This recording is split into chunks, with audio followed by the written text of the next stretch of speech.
I welcome you all in RC design class. So, in last few lectures, I have discussed the working stress method, the different type of sections. So today we are going to I'm going to discuss the problems using the working stress method, and mainly the analysis type of problem will be discussed here, whereas in Lewis-State method both type of problem will be discussed, but in working stress method only the analysis type of problem will be discussed.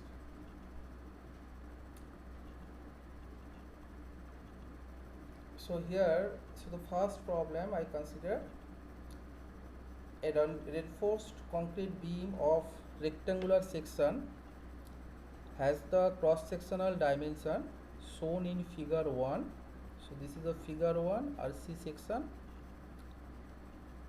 Assume grade of concrete M20 and grade of steel is Fe415.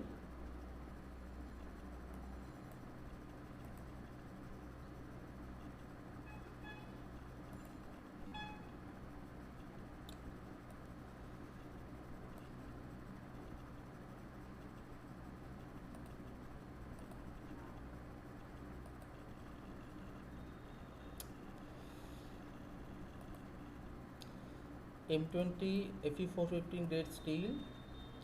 So what you have to find out?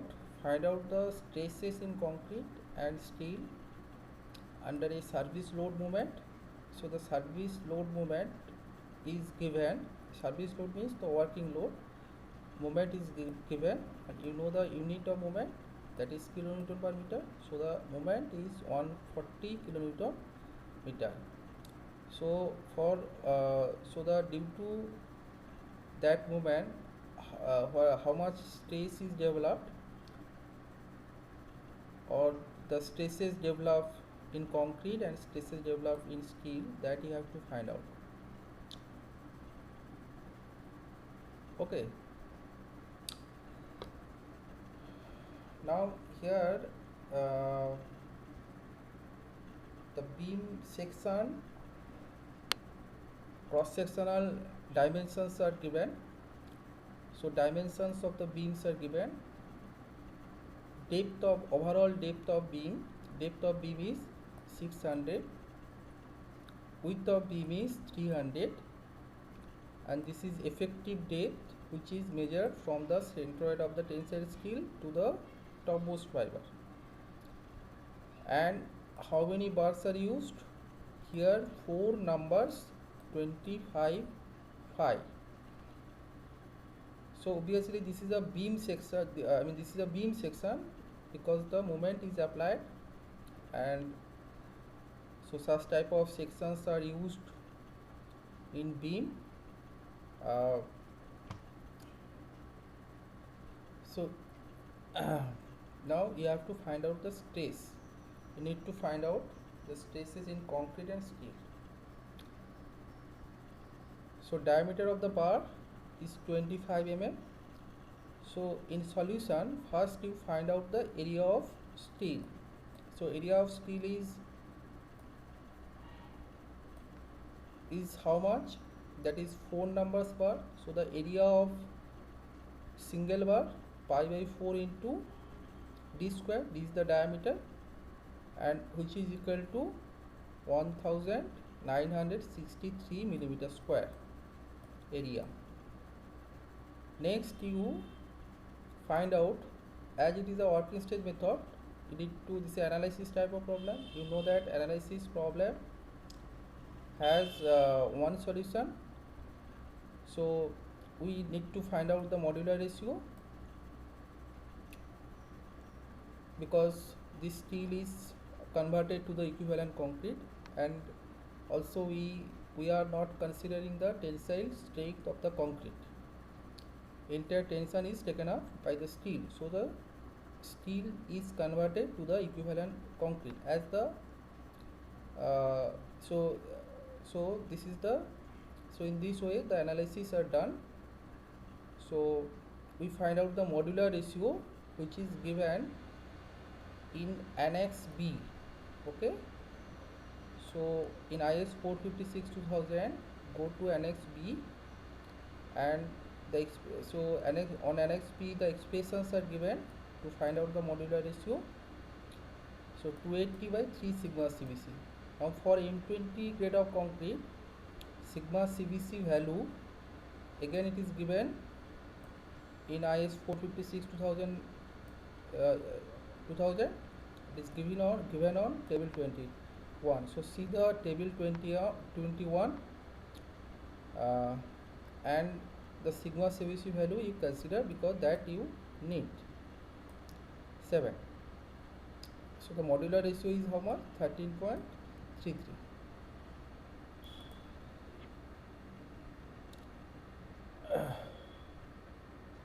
Next we compute effective depth. So how we get the effective depth? Because the overall depth is given, so the effective depth is measured from the centroid of the tensile steel to the reinforcing bar to the topmost fiber. So D is overall depth minus clear cover. So clear cover are also used. So you mean that it means that this clear cover is required. The function of the clear cover is to protect the steel from the corrosion, because if the steel is exposed to the environment, I mean direct to the environment, then what happens? The steel is corroded. So that's why the clear cover is maintained, and also to keep the longitudinal bar. So those are called longitudinal bar. Okay, so this is the longitudinal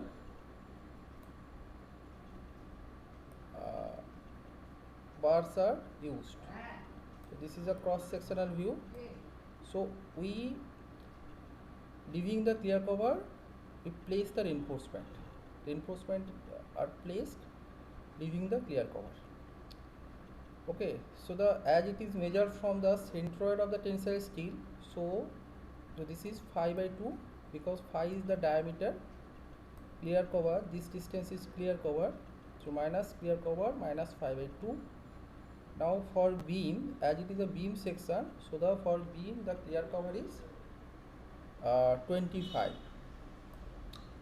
Now here the nominal cover, so I just see the codal reference where the nominal cover, the definition of nominal cover is given. So how the nominal covers are defined? The nominal cover is the design depth of concrete cover to all steel reinforcement including links. It is the dimension used in design and indicated in the drawing.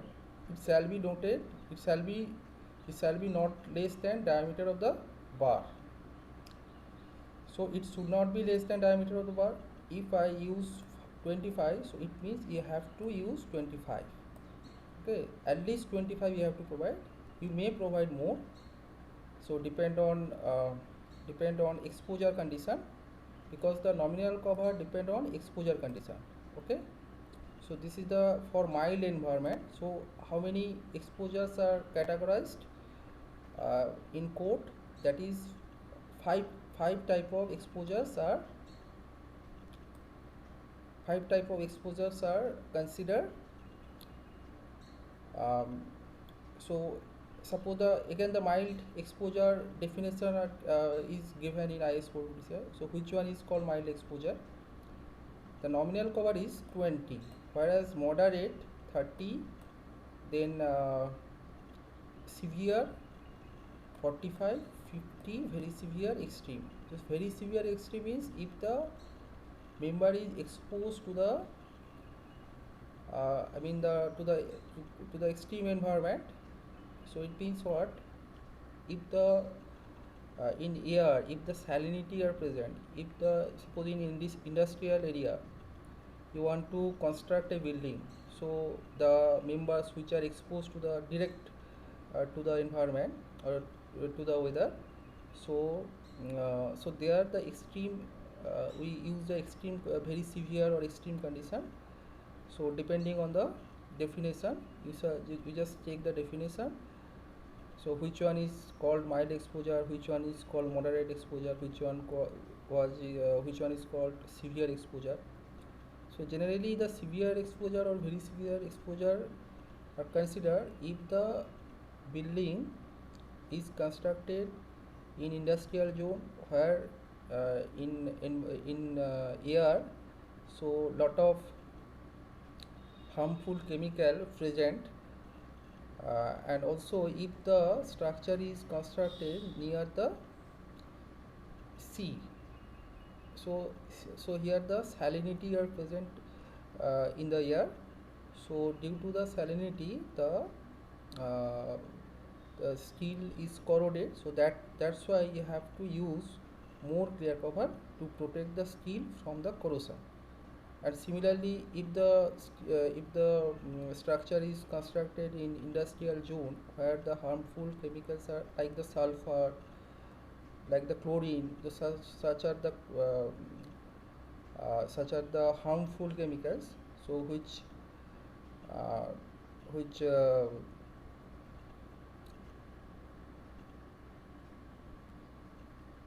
which will give a impact to the concrete surface, and concrete is deteriorated.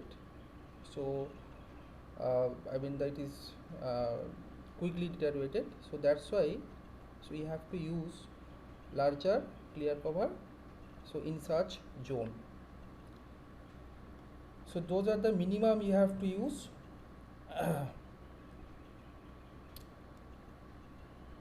So you see that and the including links. Links mean what? Links means what? Although we consider the bars which we apply, which I use in the tensile zone, but that is not true, because uh, because you have to make a reinforcemental cage. Otherwise, when at the time of concreting, the bars are displaced from their position. So it should be kept on position. So that's why another bar we provide in the compression zone.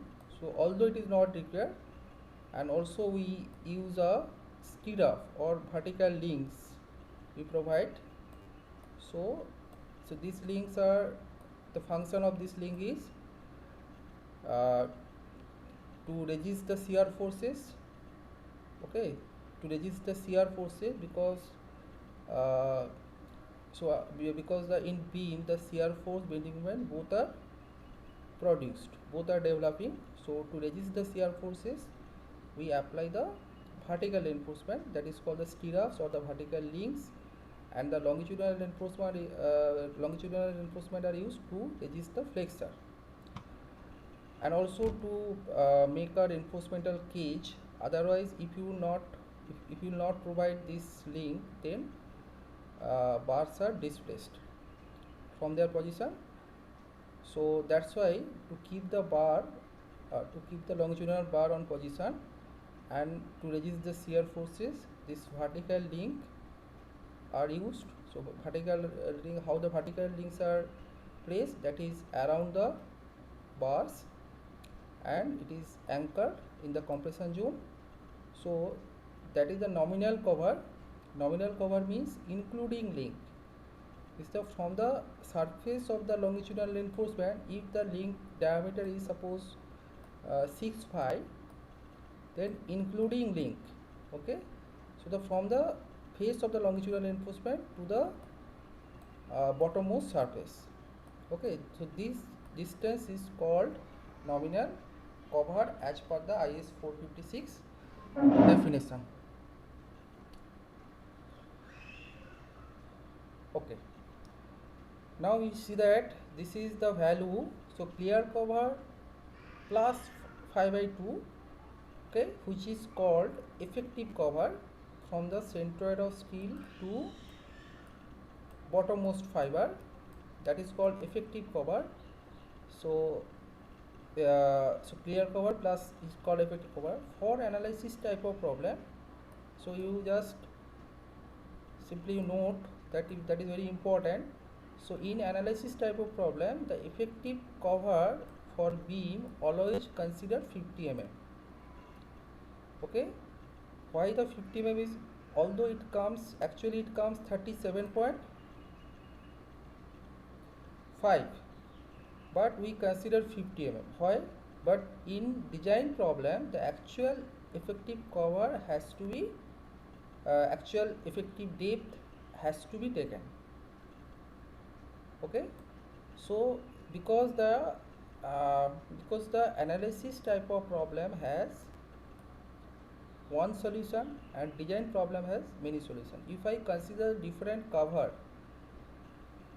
say so different clear cover, then what happen? Then the effective depths are different. So effective depth are different. Then allowable movement stresses are also different. So the different solution will come. So which are not desirable, which are not uh, as per the definition of analysis type of problem. So which are not desirable. So that's why we consider always 50 mm. But in design problem, because the design problem has many solutions, so that's why the effective depth, the actual effective depth has to be taken. So that's why so D is equal to how much? 600 minus 50, that we consider for the analysis type of all type of analysis. I mean both working state method as well as in limit state method. In both method, the effective cover we consider 50 mm for analysis type of problem. But in design problem, the actual has to be taken. Again, it is given in page number 46, the table 16, 46 and 47 in IS 456 2000.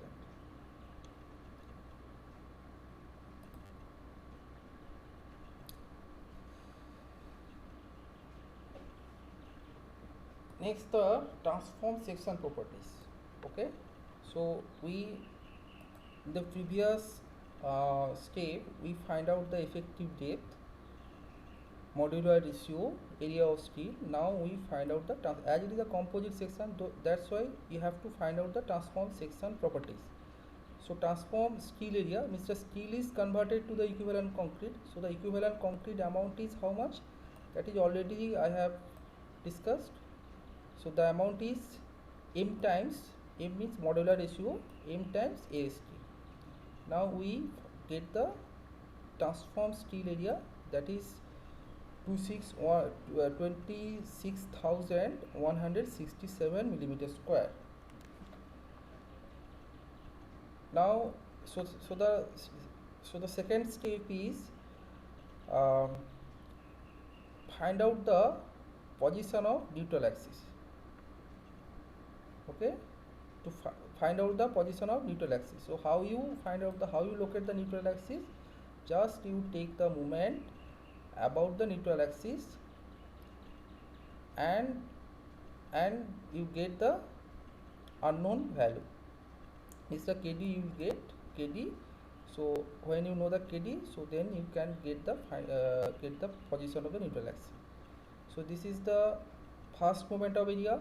So B into KD is the area of the compressive block, area of the concrete, I mean in compression, into KD by 2.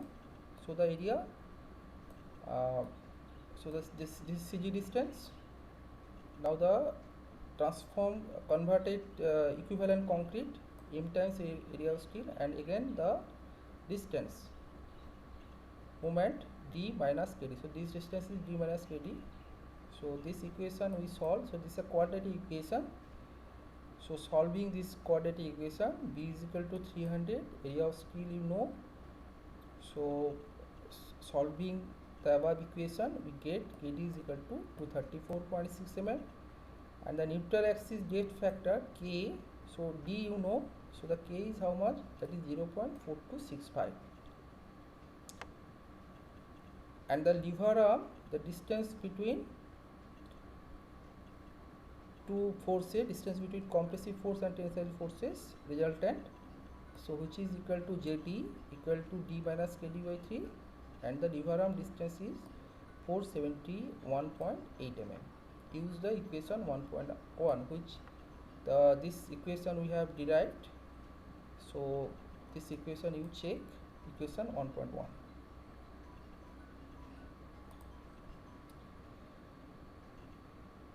Now next we find out the stresses. Taking moment about the tension steel centroid. So about that force if I take the moment, so this is C into D minus KD by 3, which is equal to M, and the applied service moment is given, so which is equal to 140 into 10 to the power 6. So from that equation we get the value of Fc, which is equal to 8.43 MPa. Again, to find out tensile stresses in steel, again we take the moment about the compressive forces, resultant compressive forces, and which is equal to this force into distance lever arm, so this is JT. Again we get the FST value 151 MPa. So we compute the stresses. Another way also you can find out the stresses of steel, that is you use the force equilibrium equation. Okay, that is C is equal to 2T. So compressive force you know, total compressive forces you know, total tensile forces you know, so you just equate it, and again you find out FST. So here this equation has only one unknown, that is FST. So from that equation you may get FST value 150. Either you use that equation or use that equation. Another way also you can get the stress of steel when you know the Fc. Okay, so after that you can get the FST using the similar triangle. So this is the similar triangle. So you know this ordinate. So this is FST by M plus Fc. Again this ordinate you know, that is Fc. The distance you know, so this distance is known, this distance is known. So from the similar triangle you can get FST value, that is again it will come 151 MPa. Now another way also you can get the stresses in concrete. This is a note, that is similar result with the Fc and FST value. Fc is how much come? It comes 8.43 MPa, FST comes 151 MPa. The similar result can be obtained by the flexural formula. So you know that flexural formula, that is given in equation 1.2, that is a bending formula, which is stress is equal to M moment by IT. T is the transform section, moment of inertia of second moment of area of the transform section, y is the depth of neutral axis. So where IT is equal to integration of y square dA, because the moment of inertia you know, that is equal to integration of y square dA. Okay, so if I solve this, if I do the integration, then dA is equal to, you know that this is P into dy.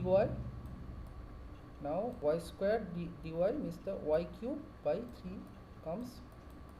So that's why B, this is the depth of concrete block, so that is KD. So B into KD whole cube by 3 plus area of steel M into ST, and this is second moment of area. We are taking the two moments. Okay, we are taking the two moments, means the square of the distance. Okay, the distance, you have to square the distance.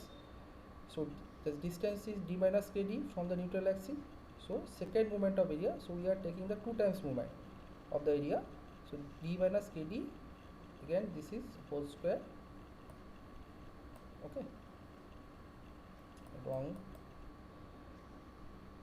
Okay, so we get the this value, the unit you know, that is the millimeter to the power 4. Okay, so accordingly, so fc is equal to how much? So fc is equal to, using that formula, m into yc. Yc means this is the yc. Okay, yc you know, so yc by it already we have, we find out, we already determined it. M we know, yc also is also known, so get the 8.43. Again when we get the fc, then again use the similar triangle. So this is your similar triangle when you know the fc. So from the similar triangle again, so we get the fst value, that is 151 MPa as before. So we are finding the stresses, different way we are getting the stresses. Either we take the moment about the tensile forces, or you take the moment about the compressive forces, resultant compressive forces, or either you apply the equilibrium equation, that is total forces is 0, is the c is equal to t. Then another alternative way you can also find out the, you can get the stresses, that is using the similar triangle.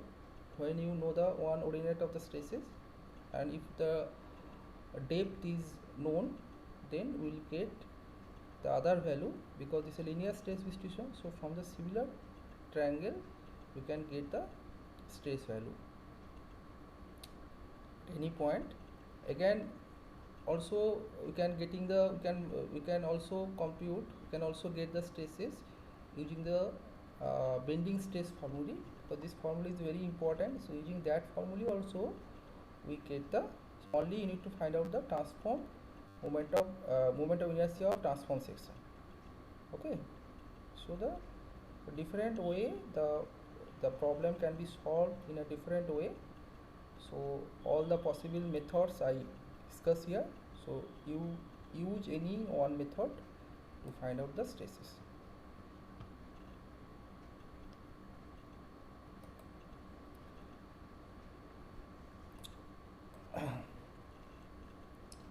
So this is another example 1.2. Consider the same beam section as shown in figure 1.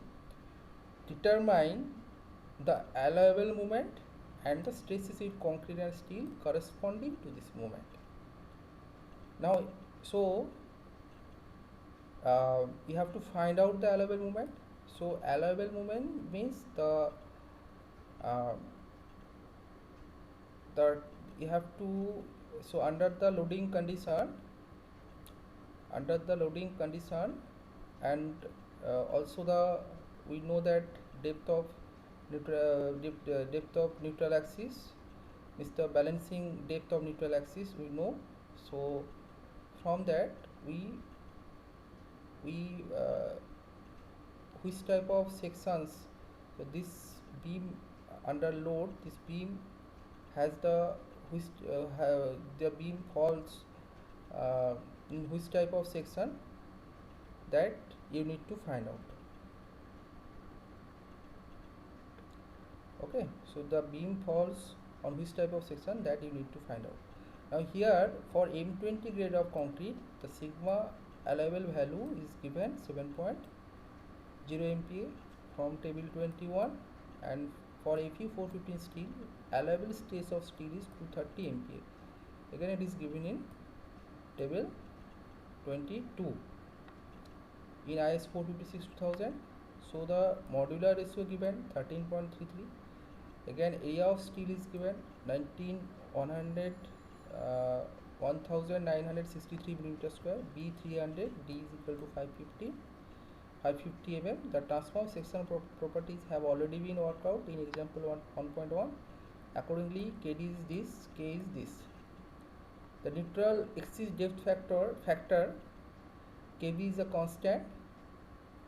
and it is given in equation 1.3 that we already derived. So the KB expression is the balancing depth factor expression.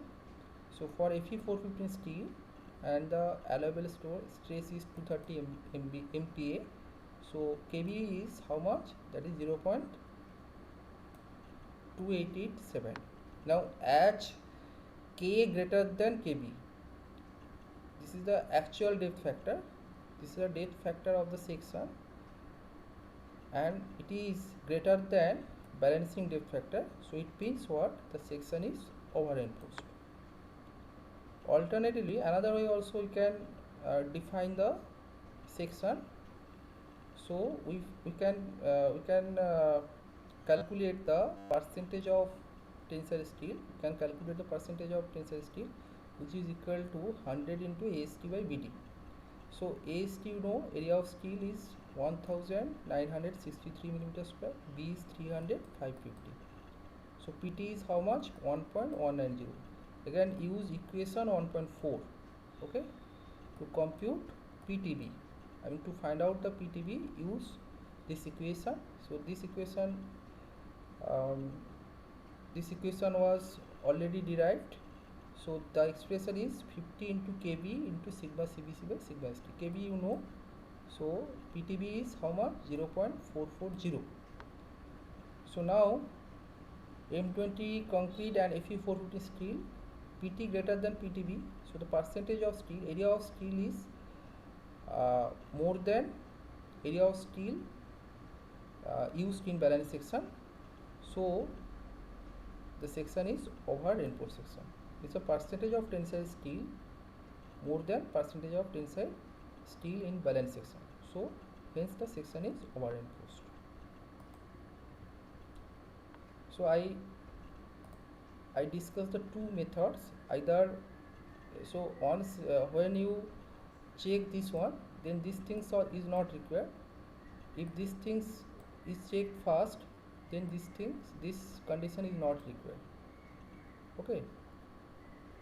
So you check one condition only, not the all, because our reinforced section has 3 conditions. So any one condition only you check to define the section.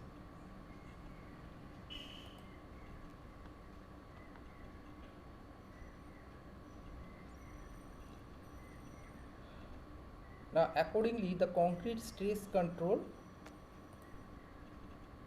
FC, so as the section is over enforced, so that's why the FC value should be sigma CBC, because the concrete reaches to the allowable stresses, whereas steel is not reaching to the allowable stresses.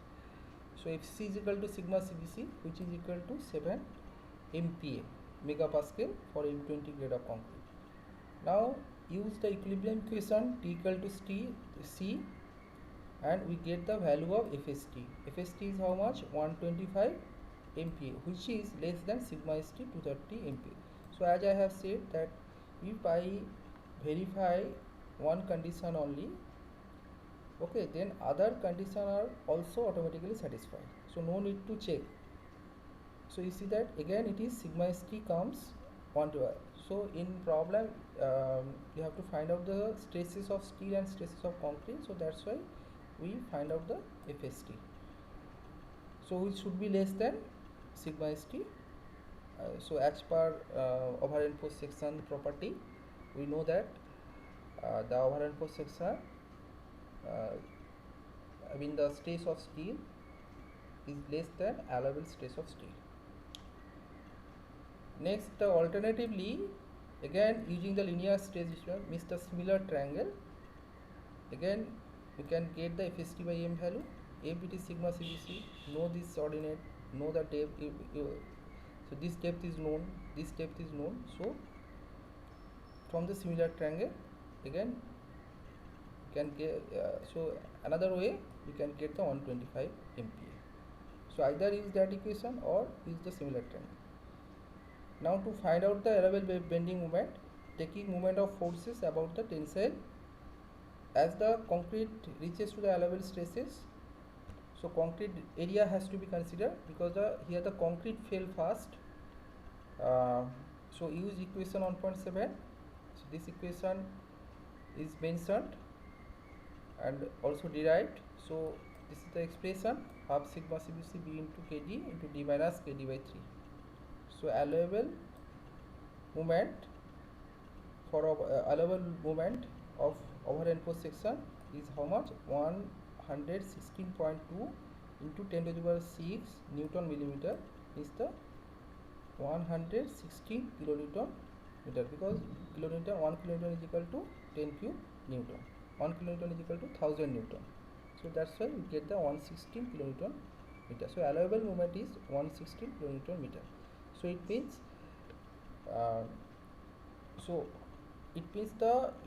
the section take load up to take the moment up to 160 kilonewton, that is the allowable.